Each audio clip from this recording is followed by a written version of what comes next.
নমস্কার বন্ধুরা, আজ বানাবো দই দিয়ে সোয়া কারি। যারা সয়াবিন খেতে একদমই পছন্দ করেন না, এই রেসিপিটা একবার ট্রাই করুন। কথা দিচ্ছি, মাছ মাংস ছেড়ে সয়াবিনের প্রেমে পড়ে যাবেন। প্রথমে জল গরম করে সামান্য লবণ দিয়ে সয়াবিনগুলো অল্প সেদ্ধ করে ঠান্ডা জলে ধুয়ে নিয়ে ছেঁকে তুলে রাখলাম।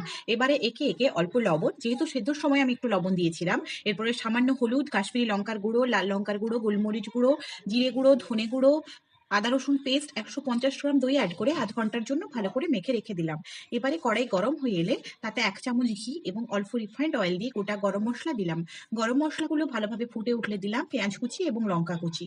এবারে আরো সামান্য পরিমাণ লবণ, হলুদ, সামান্য গ্রেট করা জায়ফল দিয়ে সবকিছু ভালোভাবে ভাজা হয়ে গেলে মেখে রাখা সয়াবিনগুলো দিয়ে ভালোভাবে কষিয়ে দিলাম আমি সামান্য পরিমাণ চিনি। উপর থেকে টমেটো পিউরি দিয়ে ভালোভাবে কষিয়ে নিয়ে ঢাকা দিয়ে দিলাম। ঢাকা খুলে দিলাম ওপর থেকে কাসুরি মেথি। এবারে মশলা ধোয়া জল দিয়ে আরো 5 মিনিট ভালো করে ফুটিয়ে নিলাম। ওপরে কাঁচা লঙ্কা এবং ধনেপাতা কুচি ছড়িয়ে নামিয়ে গরম গরম সার্ভ